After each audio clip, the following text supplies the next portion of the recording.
Coming to you from UBN Studios in Burbank, California. You are listening to the Unsugarcoated Podcast with your host, Aalia. Hello, hello, hello, everybody. This is your host, Aalia. I'm so happy to be here. Welcome back to another Tuesday. Are you a resilient person? I am, and I don't say that to brag, but it's true. The good news is I'm not alone. And as a character trait, resilience is a person's mental ability to recover quickly from misfortune, illness, or depression. Sometimes it takes a beat to find your resilience and to development, but it is my belief that it's kind of like a superpower. And once you have it, you're like, dang, I'm gonna work this, especially when times get tough and we need it. But that being said, I have to admit, even right now, my superhero cape has definitely been taking challenges right now due to our favorite topic, COVID-19. I can't lie, with all the knowledge on how I've dealt in the past with being sick for a long period of time, being part of the cancer community, and knowing what it's like to have your life restricted.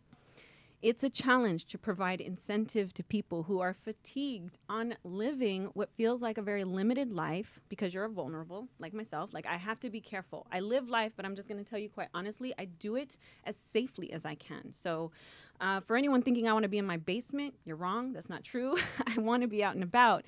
But then there's also people that, consider this all to be a hoax, and you are just pissed off that people keep trying to rob your civil liberties. On top of that, like a sickness, we have side effects or trickle-down effects that are hurting society right now, and I do take those things very seriously. It's not just the virus itself, it's a lot. And today we're going to specifically talk about the effect on addiction and recovery communities. Let me say that one more time. Addiction and recovery communities. I've witnessed the strongholds of addiction, and in an effort to honor the victims of this disease, I've invited some incredible friends of mine to have that conversation with me. We are human beings, and we are not static. We do not stay the same all the time. We are dynamic people. And depending on the frequency we are on, that resilient trait I mentioned earlier is being challenged more than ever. But we are here to help and offer truth as an inspiration for our audience. So without further delay, let's get into it and offer some positive perspective and advice on how to manage addiction in our current situation. Joining us today is a definite power couple who married in 2019, Tim Ryan and Jennifer Gimenez. She has shared her powerful story with us before. Jennifer Gimenez is a supermodel and actress. You've seen her on VH1, Sober House, Celebrity Rehab with Dr. Drew, as well as appearances on CNN, The Today Show, Tamron Hall Show, and E! News, just to name a few. She celebrates sobriety of over 14 years, and for several of those, she's been using her story of recovery to help others. Tim is the subject of the A&E documentary Dope Man and has been a featured thought leader on the topic of addiction in numerous media outlets, including USA Today, Newsweek, Chicago Tribune, The Steve Harvey Show with Dr. Drew, The Doctors TV Show, and Inside Edition. Author of best-selling book From Dope to Hope, and in 2018 he was named one of the top 100 visionary thought leaders by Real Leaders magazine. Ladies and gentlemen, please give a warm welcome to Tim Ryan and Jennifer Gimenez. Hi. Thank you for having us on. Thank you for inviting us here. I was so excited to see your beautiful face. Same. And to put on clothes. I was excited. Thank you for having us, but I'm grateful that we're able to come into your studio here. Yeah. Thank you for having us in here. Yes. I mean, last time you did this with Jennifer was 9 months ago? No, it was before TEDx. So that's over a year ago. No, you guys actually were here. You guys were our episode number 4. I have that actually here in my notes that I was going to remind people. Go check that out because, but really quick, and I meant to actually say this. You also have recently started your own podcast, the Tim and Jen Show. Yes, we have the Tim and Jen Show. Thank you. And we just... When COVID hit, we had transitioned into, we do interventions and speaking events, but we had 85 events get canceled, and we're like, well, what are we going to do now? And Jennifer and I are not ones just to sit around. We still live on airplanes, but it's like, everyone else is doing it, let's try it. But it's starting to do really well. Okay, so let me backtrack because he makes it sound so like, okay, so. Wait. Hold on, I have to backtrack because, it's been a minute since I've gotten to see you. We last went out to dinner. Yes. Then you guys went and snuck off and got married. And Oh, then we as a did, token- didn't We did, and And then as a token gift, when I was supposed to see you, and then COVID freaking hit, which is how long we've been, how good we've been. I had bought this little cute tofu. And I Oh. saw it. sweetest. Thank in the you. whole- For the Oh, thank listening you. audience, it is a coffee cup set. It has Mrs. Always Right and Mr. Right. It's a little cappuccino. hazelnut. Thank you. Thank And when I you. saw it, I I love was you. Thank you. So sweet. That's I can't all- believe you kept this. Like, I've literally had it. I like have everyone. I'm like, don't touch that. Don't do anything to it. Don't let anything happen because one day I'm going to see them again. I'm freaking That's giving it to awesome them. thank because you. I can't even believe. Oh, my thank you. mother-in-law was trying to throw away my favorite coffee cup the other 'Cause it's day, cracked and you but won't I get rid like of it. big coffee cups, and it's got a crack in it. And I said, "Well, I'll just super glue it." That's This my is thinking. always right. Thank you I so love much. that. I love. Thank Appreciate you. it. So sweet of you. So wow, I'm gonna cry. Thank No, you. don't It's cry, so 'cause I love thoughtful. you. We've And missed. We've texted through everything. Through Yes, everything. you guys had COVID, Yeah. and like you guys continue to do what you do, and I just. and when we met, it was like instant connection. You and I, and Tim and I, and your husband too. Yes. And it like our lives kind of like you were saying got thrown upside down like everybody else.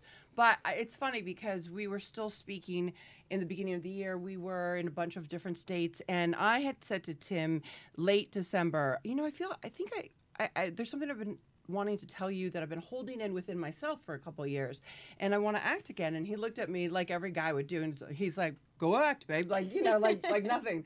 And I had put acting on hold for a little while, and because I was in the trenches and I was speaking all over, and I realized I want to be part of a collaborative, creative experience. And so I was like not ready to tell the universe and God yet. So a couple weeks later I'm like, God, universe, I'm ready to act. If that's supposed to be for me, let it come. Right. I kid you not. And it doesn't normally happen like this.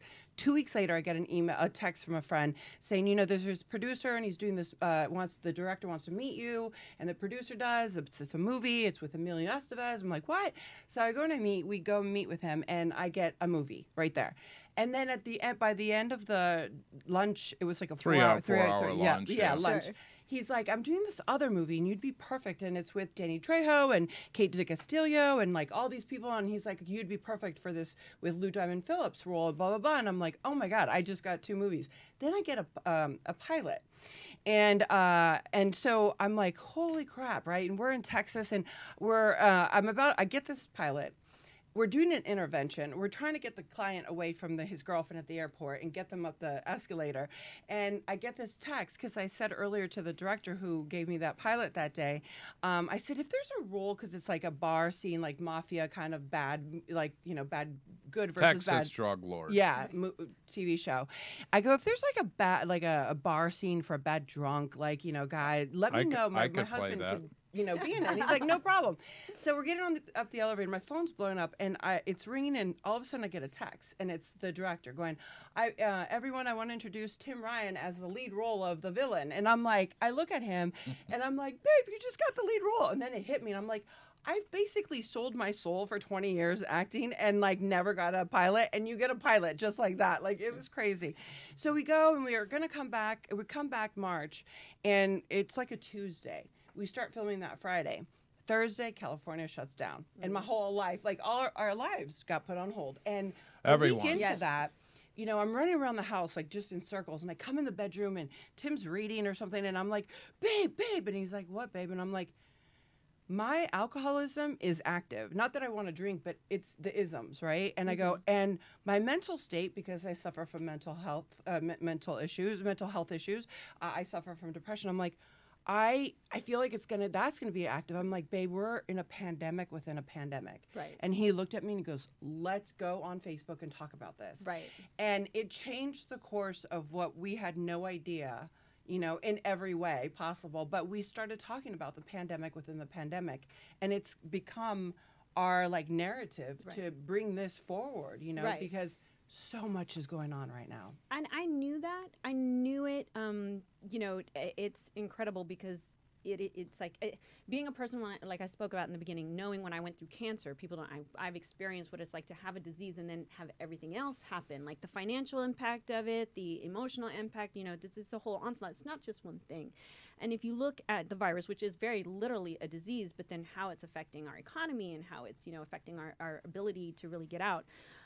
it's a big deal. And you were obviously within my network somebody that I saw raising that flag, raising that awareness, and I was like, oh my gosh, that's so true. So I'm so glad that you guys were finally able to come in here and we were able to connect, because yes, you were traveling, and then you had gotten sick and it wasn't COVID, and then you got sick and it was COVID, and then I remember reading like you're like, we're on the floor, we're trying to get up, like it was so rough. But and you were so kind. Thank you for offering like to come and do groceries and all that. Yeah. What can we do? I mean, look, it's like, you know, my biggest question is, what can I do to support you? And I think if we all really looked at each other and said, okay, this taking away, you know, ours, what can we do? And within limited, because of course I'm a vulnerable, so you know, but if I can go to the store and drop them off on the front porch, what it showed us so was the kindness of people. And it's interesting because with all Jen's fans or mine or whatever, the people you would assume would reach out don't. Right. And then other people mailing gift cards or knock on the door and there's 3 cases of water, just whatever.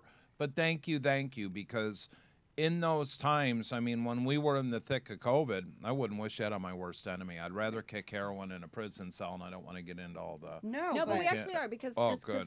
Here we go. I've heard this 3,224 times. Let's go for 25. No. It was crazy. I really want to say to you, because Tim, you know, I'm really happy to actually have you here as well. And, you know, Jennifer, can we do the applause again? One more time. Yay! You know, obviously we were very fortunate. People, again, episode 4, not that we won't touch on it, and she'll share a bit, but I mean, your story is so powerful. You've come on the show before and really gone in depth in how your life was impacted by addiction, and then also your journey through recovery. Tim, please share, you know, I actually have notes. Despite a business career, you found yourself in the grips of heroin addiction several years ago that led to a drug-related conviction where you served a prison sentence. Upon your release, being clean and sober, you tried to help your son, Nick, and you know, I would like for you to share at your, you know, absolutely. It's your convenience. No, I got it. It's fine. No, that experience and how it led to a Man in Recovery Foundation. So, you know, long story short, I struggled with addiction, alcoholism, drugs for 30 years, in and out of 12-step based programs, and I made the wonderful choice at 14 months sober one time to try heroin, and that was another 12 years. And yes, it took me to getting my 3rd DUI, 5th driving on revoked possession of drugs, and I was sentenced to 7 years in prison. I'm sorry to cut you off, but I really think it's important that people know that you were like a successful businessman. Yeah, no, that's why I started it off with that. Yeah, because people like to think that it's you just have to. I was very. I hate the word functioning. I hate the word functioning addict, because if you take away the word functioning, you're still an addict. But in the peak of my addiction, I was making about $500,000 a year. I had an office in the Wrigley building on Michigan Avenue. I owned an executive search firm, and I had a $500 a day heroin habit, you know, drinking a gallon of vodka, 5-bedroom house in the suburbs, wife and 4 kids. I ran 38 Cub Scout dens.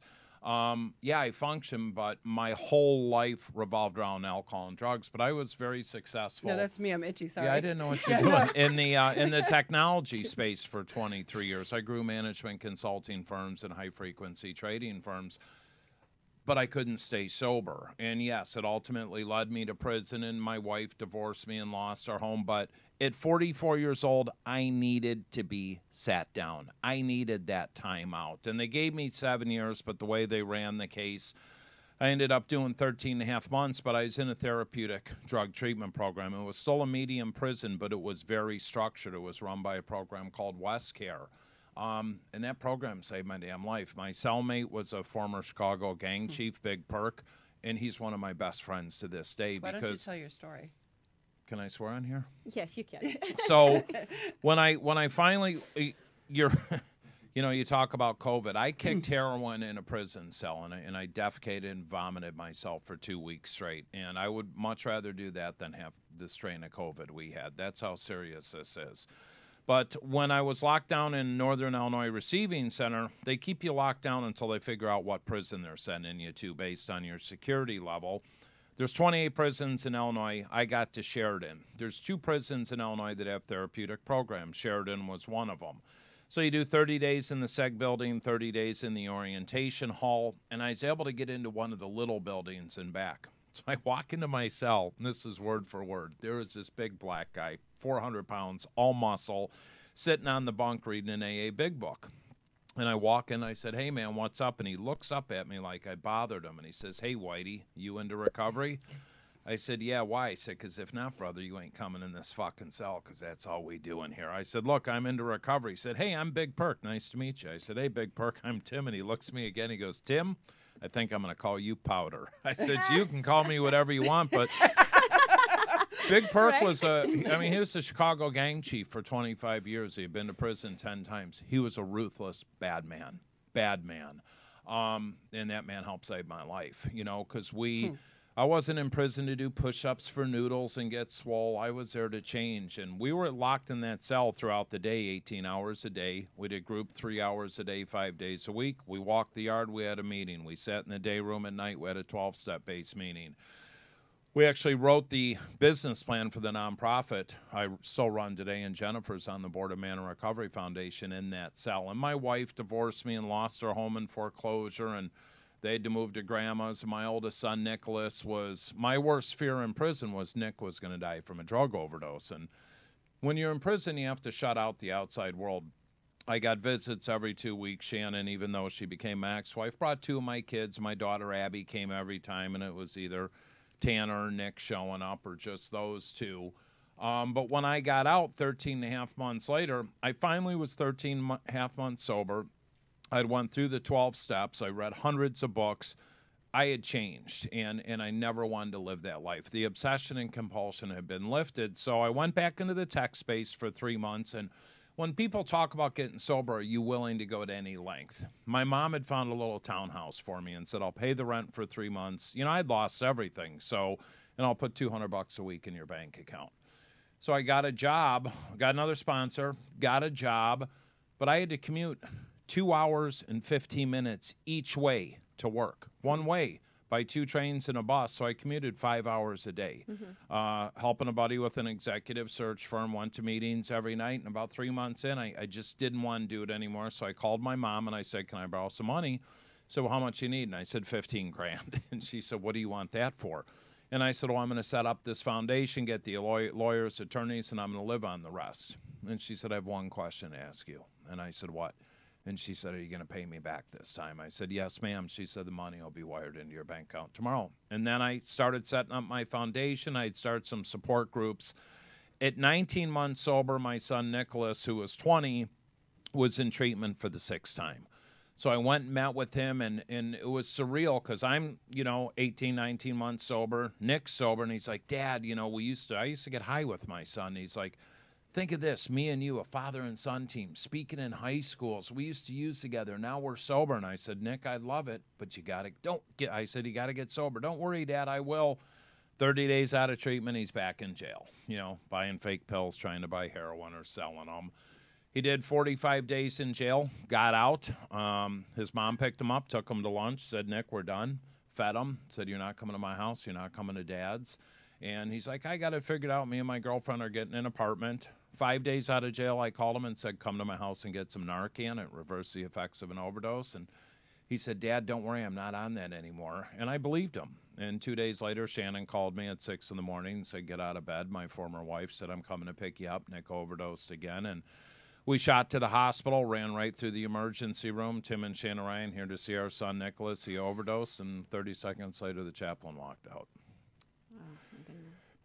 And I knew he was dead. And I'll ask people what was my next thought, and they'll say, you want to get high. No, my next thought was I'll be at a 12-step-based meeting. And I had to deal with that, and I don't know if you can see, but I carry this, wear this necklace, and it's a cross, but it has Nick's ashes in it. So ride or die, I try to live God's will, Nick's will to the best of my ability. But in Nick's passing, what he did, he pushed me to dig deeper, to help more people. Here I'm, he died on my 21-month sobriety date. So I'm 21 months sober, and I couldn't help my own son. But ultimately, it's up to the individual. Nick knew what to do. He had been to treatment. He had lived in sober living.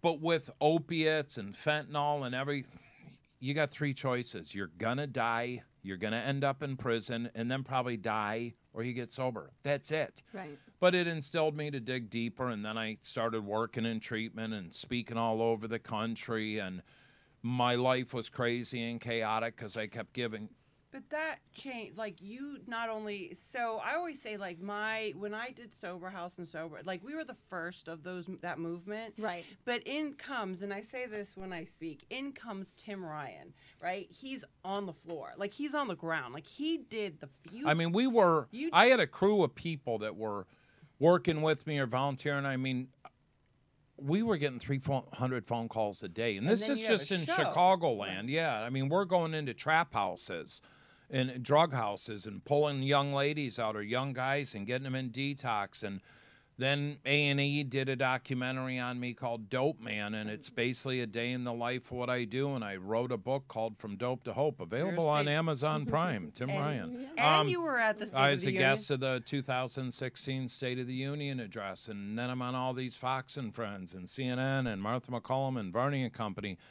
And I don't care about any of that. What I care about is helping people. But what I am is I'm real talk. Right. You know, if you're a parent enabling a kid, you baby them, you're going to bury them. Right. You know, right. Quit enabling the disease. Yeah. And I'd gotten another relationship and had another child, and I should have never gotten this relationship, but I stayed for a while because my little daughter, and, you know, God calls one home and blesses us with little Mackenzie. She's just the apple of our eye, and she adores Jennifer. But I got to a point to where I was giving. I'm speaking at corporations, colleges. I did 180,000 air miles and doing interventions, but I kind of had this void inside. And I came home one day, and I'd been married 13 months and said I want a divorce. I can't do this anymore. And I wanted to build my platform, but I needed to partner with a female, because what was happening was I could be speaking at a college or a corporation, and you could come up to me and start talking about all your traumas. Well, this happened. Hold on. I'm not a therapist. Right. I'm just a guy in recovery. So Right. I wanted to partner with a female. And I'd been following Jennifer for a number of years. We followed each other on Instagram and social media. We had 30, 40 of the same friends, but we had never met. Or talked on the phone Right. or any of that. Talked. You know, I'd be in Delray Beach having dinner and meeting one of my buddies for coffee afterwards. He's like, oh, I just had dinner with Jennifer Gimenez. You know, are you guys getting together? I'm like, I've never met her. Yeah. So I was out in L.A., and I knew Jen was out here, so I sent her a message on Facebook Messenger, and she never uses it. She happened to be on a plane going to South Florida. So we start messaging, and I said, look, it was strictly business. Yes, she's beautiful and gorgeous, and she did post a picture of one of her modeling pictures on Instagram in a swimsuit with her bum showing. I'm like, all right, now I'm going to message her. True story, ulterior motives there. But it was strictly business. And I said, look, I'm coming to Florida this weekend. Let's grab breakfast, lunch, or dinner. I was only there 2 days. I blew her off. So I get this message 3-4 days later. A week later. Hey, jerk, thanks for breakfast, lunch, and dinner. It was amazing. She's like a week later. So we started talking, but Jennifer didn't know anything. I was in the middle of a divorce, and then she started learning I had all these kids, and she's like, not 1, 2, 3, you got 5 kids, and one's past Jesus, criminy. But we're talking about building a platform together, speaking together, maybe opening a treatment center, all these ideas. But she kept getting to the point, I'm like, I got to check my schedule. Yeah. She's like, 4 or 5 weeks in, she said, look, you either put your money where your mouth is or don't waste my time, because I'm sick. Schedule. I'm sick of broken promises and hearing you and your schedule. So I got on my phone, my other phone, and I bought a plane ticket while we were on the phone. I said, Jen, check your text message. I'll see you Friday. And I hung up. And all of a sudden, she texts me back. I sent her the airplane flight. She goes, you're actually coming into Florida? I said, yeah, you can pick me up. So I fly to Florida. Now I'm in the middle of a divorce, my second divorce. And I see Jennifer pull up in this big smile, and she barely puts her car in park, gets out, runs, gives me a huge hug, gives me a kiss on the cheek, but it was like we were instantly connected. Yeah. Sure. And it was game on, and I swear 4 hours later I looked at her, I said, I'm going to marry you one day and spend the rest of my life with you. And throughout the weekend, she's like, hey, you know, if you want to go sow your oats. Like, whoa, Tiger. I was Wait, like, I just picked you up from the airport. But we've basically been together every day since. And the moral of that story is I'm 52 years old now. looking to get in another relationship, but now I have an equal. I have a partner that loves me unconditionally. The tough thing is we're both type A personalities, and when it goes south, it can go south quick. She's boisterous, I am, but we learn to. But you guys have made it through COVID. Yeah. So you're gonna be all Yeah. right. Yeah. No, like, we- you're gonna be all right. We learned No, to I think- we learned to communicate, we but did, we support each other so well, and it works so well, and I'm happy. Yeah. I'm finally happy, and the best thing Jennifer has taught me is to say no. Right. Because I'd answer my phones 24/7 like I'm Well, 7-Eleven. when I met him, he was.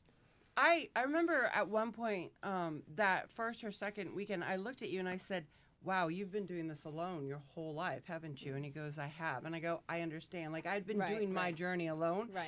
And I said, "I'm going to be really honest. You could stay stuck because you look like you're in a very stuck place." And I had just gotten out of that for like 9-10 months, and I Sure. did so much yet again in more internal work on myself. I said, and I respect that. Right, you could right. stay stuck, or you can jump and believe the net will catch. Right. And come to the light where we are, where Yeah, I am. yeah. And he looked at me and metaphorically he took this breath and he jumped, Right, right. metaphorically speaking.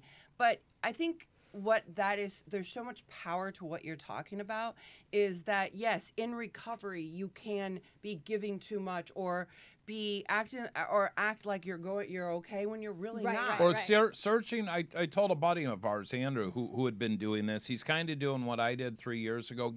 I said, Andrew, why are you running and doing all this for free and this? What validation are you looking for? And he goes, mic drop. Yeah. And he said, I have to look at that. Yeah. Yeah. Well, okay, so taking this kind of back to what I feel like you guys offer so much benefit. You know, addiction, first of all, and I have to say this because a lot of people don't acknowledge this. To me, addiction is a chronic disease. Progressive people and don't chronic like to disease acknowledge, that "Oh, will it's kill something, you." know, No. you're feeling sorry for yourself and all of these things No. that, I don't agree with because, again, I've seen it in my family. I know. It can be prevented and it can be treated, but that's actually what's so challenging right now. Because let's talk about some of the things that COVID is doing. It's creating isolation Sure. for addiction or people who are still struggling with the addiction, and then those who are in recovery trying to live that life. Scarcity of treatment options are what a lot of people are dealing with. The community itself is considered to be at high risk from smoking or weak immune systems, which I know one of the reasons, like you were with your chest, and I know you were concerned if you went through that. Underlying causes of drug and alcohol use and addiction are depression and anxiety. So then you couple that with like this immense stress. Like we talk about in California, we've got the earthquakes, Yeah. we've got the fires, we've got COVID. You know, Yeah. people are. So I mean, I'll spit some and then you spit on the Yeah. recovery. Wait, I just need to say Go this ahead. really quick. It's not only preventing, drug addiction is happening and for the newcomer stuff, it's also creating addiction and alcoholism. Exactly. So right now, alcohol sales are up almost 300%. People being prescribed benzodiazepines like Xanax, Valium, Klonopin is up 62%. Suicides are up 1,000%. Mental health calls are up 800%. Anxiety, panic, depression. So what COVID has caused is, as we say, a pandemic within a pandemic. But then you also have the recovery side. Talk a little bit about that. Some of the what's there's happened less with groups people. available Yeah. right now, you right? have when there's Zoom, time. right? And so what we're about, like what I think is what recovery, I think really in general life, we have to have communicative relationships. Being right here, right now with you, right? We're all having contact and a human There's experience. energy. But Yeah. through Zoom, you don't get to really have that human contact. However, you're having meetings going on still. Telehealth, teletherapy, all this stuff is still going on. Like you can still do this stuff and go see, psychiatrists or therapists. But there's something lacking when you're not, with face to face with somebody. Yeah, I guess the question is it enough?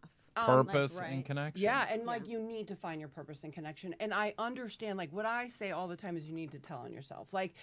Just even last week, I was talking to Tim and I said, I think I need to find out if I need to go back on meds or if I'm just going through it like everybody else, and he'll go through it.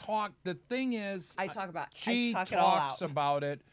And 9 out of 10 times, well, 10 out of, I've been able to talk her off a ledge. I haven't had one full day of depression since I met Tim, which is crazy. And it's not, what I had realized from that is that I now have connection and purpose every single day.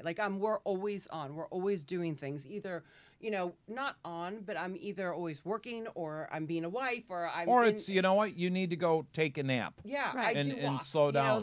when we were on restriction and with COVID, everyone's like, what am I doing now? You know, I was even getting calls from friends in the entertainment world that are like executive producers going, girl, I don't have any, you know, problems with alcohol, drugs, or mental health, but am I maybe having mental health issues? Because I have a lot of anxiety. And I said, people don't realize anxiety is mental health issues. So what else happened too is you had the people, you and your husband, I'm just saying this, you know, you might come home from a hard day's work, have a couple drinks. COVID hits. Well, now I'm having a couple drinks at 3 p.m. Now I'm parking it down to noon. Now at 10 a.m. after coffee and breakfast, I'm having a vodka. So a lot of people have crossed that line from being a social drinker to being a dependent to being a full-blown alcoholic or in full-blown addiction, and they're still functioning at home. Right. And what we're seeing now, access treatment is still available, but it's difficult, you know. Jennifer and I went to Michigan 7 months ago when COVID started, do an intervention. We finally get the guy down to client. He's a severe alcoholic. So we had to time when we could get on the plane because they served no booze on the plane. He had to stay prime, get him down to Florida. And the treatment center comes to pick him up, and they're like, well, we have to COVID test him first. I said, what? You never told us about this. I said, what if he's positive? Well, we can't take him. Right. I said, this man can't get back on a plane. He needs to be in a medical detox within 3 to 5 hours, or he's going to go into severe withdrawal. So there's those barriers. But the issue really is for the people that have no insurance or state insurance. Right. So that's why, I mean, the amount of calls we receive, we have lists and scoured the country to be able to help people. So if someone's listening, you know, you can go call 844-611-HOPE. It literally rings to my personal cell phone, and we can find you a bed. That's what we spend. Tim starts at 5:30 in the morning. I clearly don't. I'm not going to lie, unless we have to get on a flight. But and that's just the truth of that.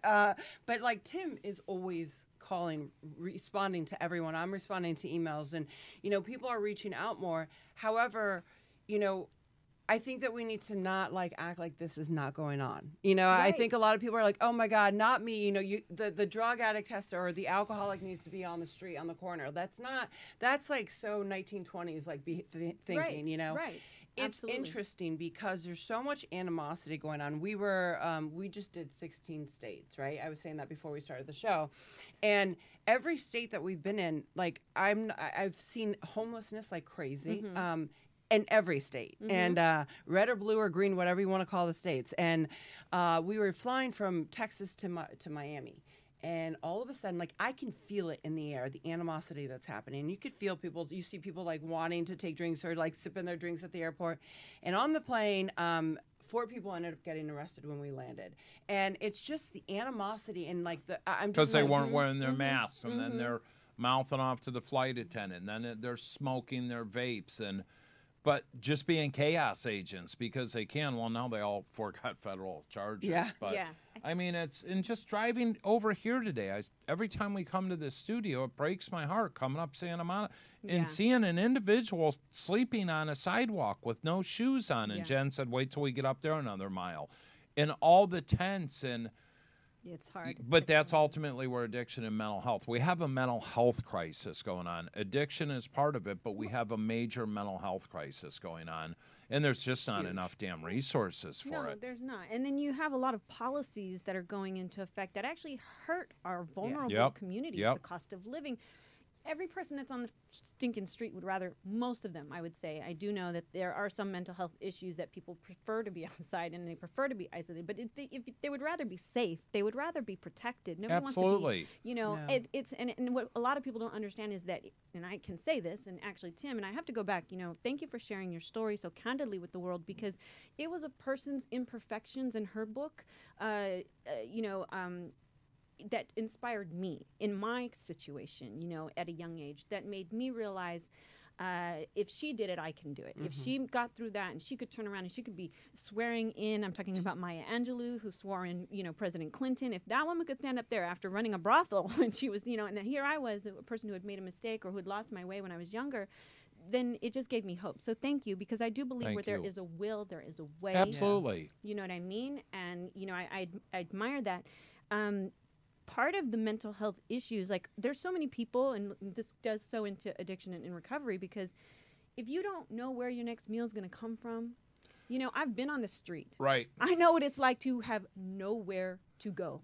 It's nighttime. I don't have a hotel room. I don't have money to go to a hotel room. I don't have a car to sleep in. Wondering where you're going to try to go to the bathroom. That stuff alone will make you go. So it's interesting.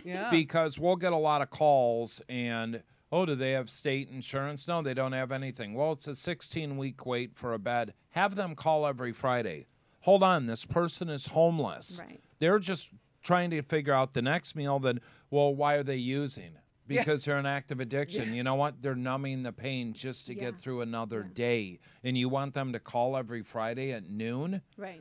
Our system is completely broken. And this is not off topic, but in one of these groups I'm in, it was a professionals group. And one of the clinicians had put a post and basically said, well, I was having a discussion with another clinician, and what if we're really not helping the client? It's not our fault, is it?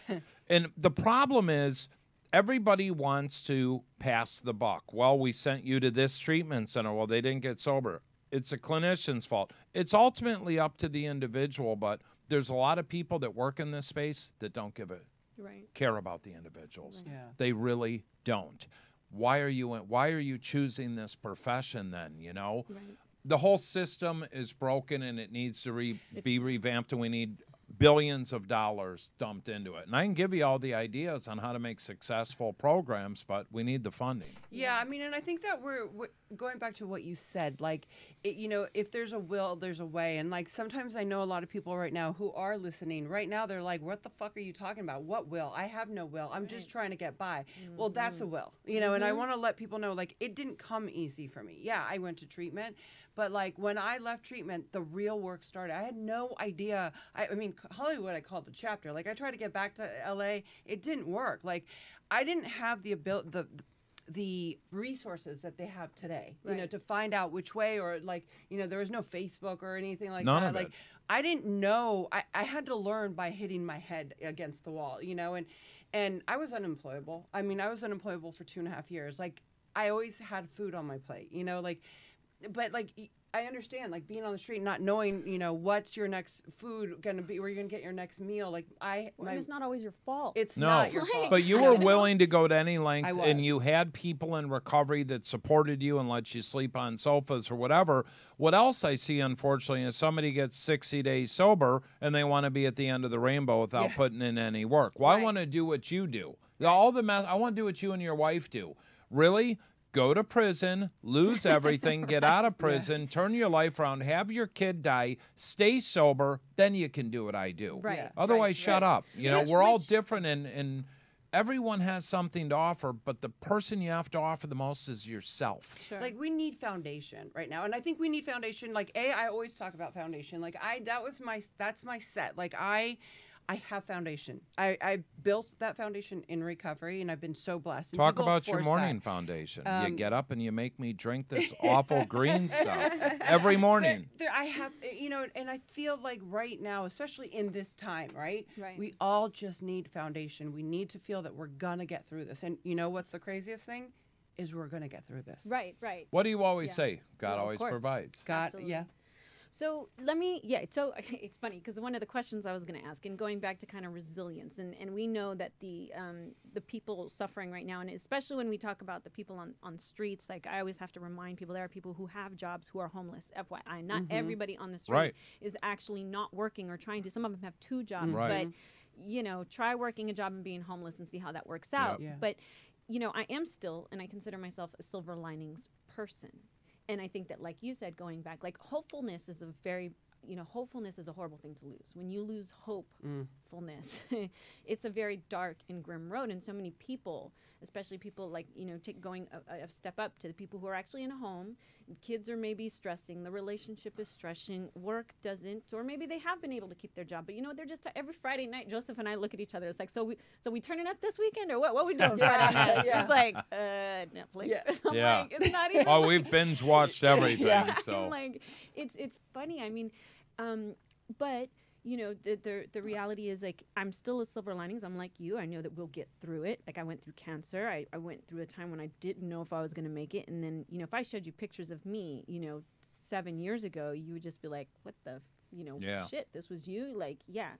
Talk about the feelings, the way, how do we empower the recovery community right now when they need it most? What are the things, what are the exercises, what are the things that they can do that are important in staying sober? So, or identifying an issue if they need to and get help for that.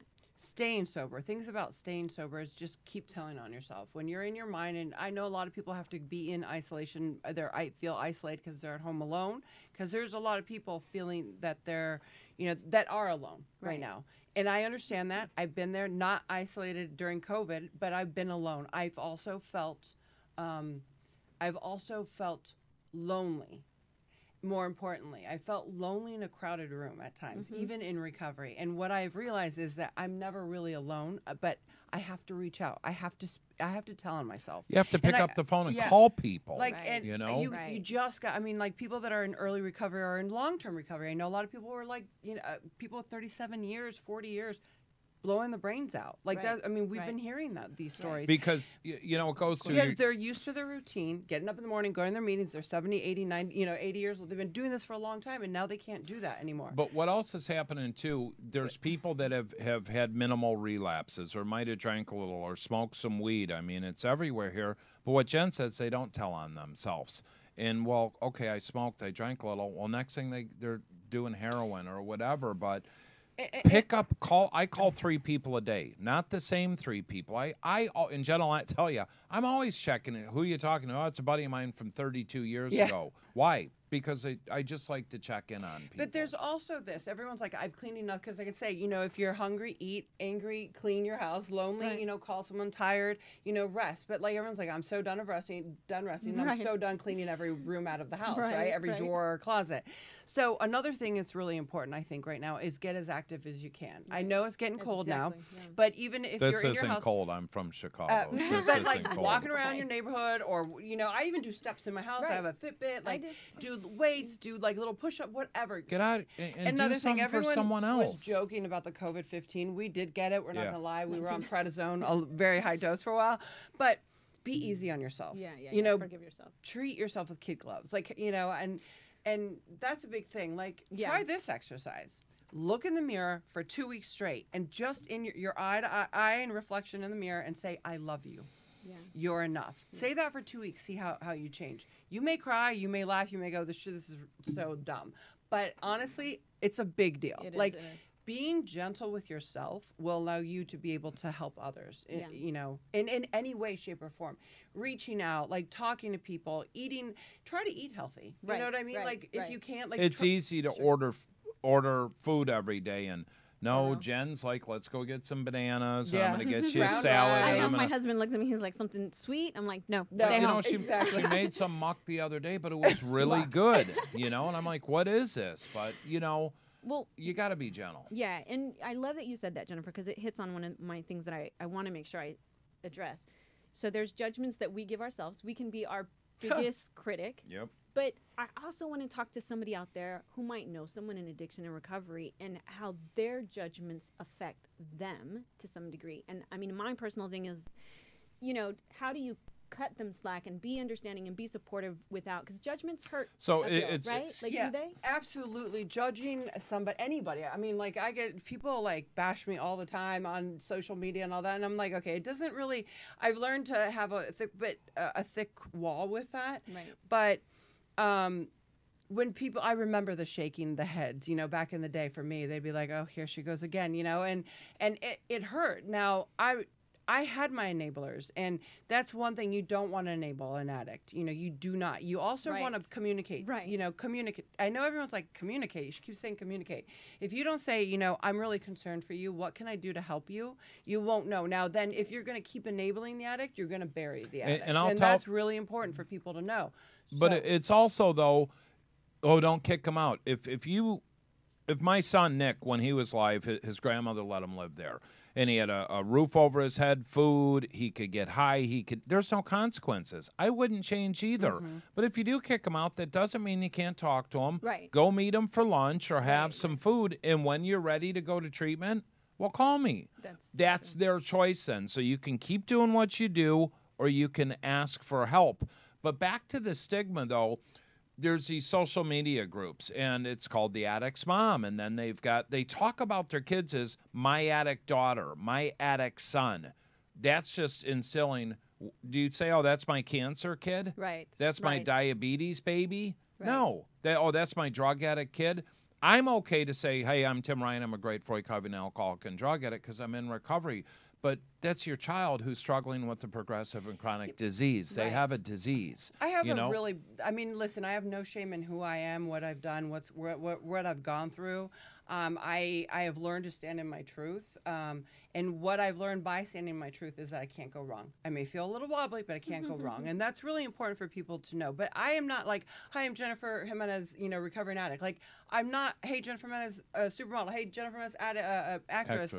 Like, there's many variables of who I am, Right. and Right. like to stereotype that is like constantly, it's hard. There's so much judgment out there, and it's a neighbor kid. No, it's everyone. This disease doesn't discriminate. Billionaire, homeless, and everyone in between. There is no socio-economical, oh, we're going to hit this, we're going to hit Latinos, we're going to hit African Americans, we're going to hit the Caucasians. It affects everybody. Yeah. Everyone knows a loved one, family member, friend Yes. that is struggling with mental health or substance abuse. So we need to open the conversations. We need to stop the judgment and blame. Who gives a shit how someone became? I made some bad choices. Right. I tried cocaine. I fell in love with it. Same with Jennifer. I didn't grow up and say, God darn it, I want to be a heroin addict. Right. Absolutely. I mean, Right. and that's the thing. It's like people don't realize that, like, I just had a brain fart. Oh my God.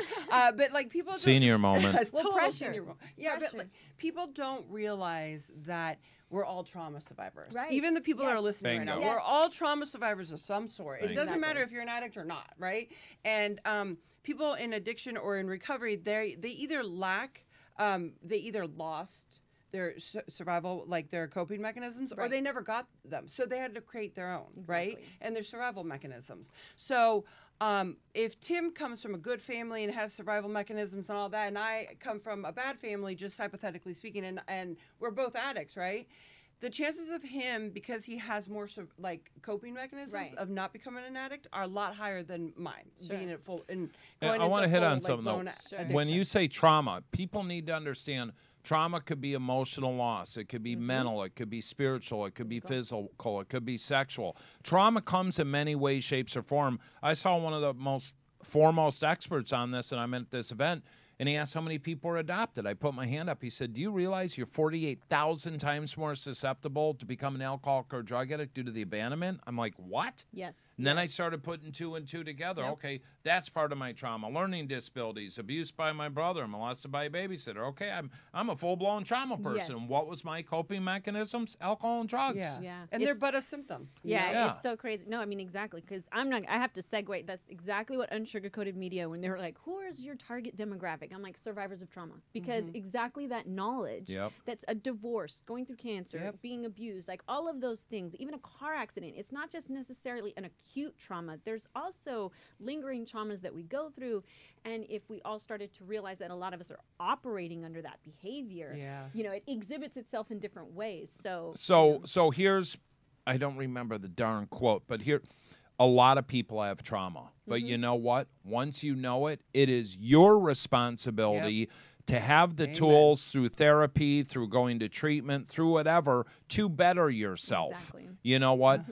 Most people are trauma survivor, and a lot of people, oh, well, this happened to me 30 years ago. Great, a lot of worse shit happened to a lot of other people, but they're not sitting here living in what happened 30 years ago. They've applied tools. Right, They have, right. Jen got me to see a therapist, and it's the greatest thing in the world is having an outside influence. I live with a recovery queen who knows this shit. She's my wife, she's my best friend, but she's like, just talk to John. And he gives me a whole different perspective. I mean, I right. gotta say, I have a lot of faults. So I'm not one to think Yep. that I'm even close. Like, the more time I have, the less I know. Yeah. And I love that. I want to be open to be teachable. And, like, Right. I want to be open to tell people right now, if there's anyone that you know or that you are struggling, that there is hope. I promise you. Absolutely. Yeah. Well, really quick, because we gotta get out of the studio in a second. But please tell our audience where they can, because for our audio audience They can www.timandjennifer.org, or you can follow me at Tim Ryan Dope to Hope on Instagram or A Man in Recovery on Twitter. And Tim Ryan on Facebook. Yeah, and just Google my And name. you can follow me at Jennifer Gimenez, Gimenez, on all platforms. She was smart. She did it all the same. Thank well, you. Thank you so much, you guys, for Thank coming you. in here and sharing your story and the power and empowering the audience. It is always a pleasure to see you and be with you. For everyone at home, thank you. Please know we will continue bringing it to you unsugar-coated. We hope that you had a fabulous time. Be sure to rate, comment, and subscribe if you have not already. And we'll see you later. Take care. Till then, bye. Bye. Peace. It's so strange, I'm not holding my tongue. Radio making me feel so numb. Stolen beats, they're on repeat. But come on, don't we all want to be someone? Yeah, it's killing me, but I just want to be a millionaire. What are you still doing here? Come back next week.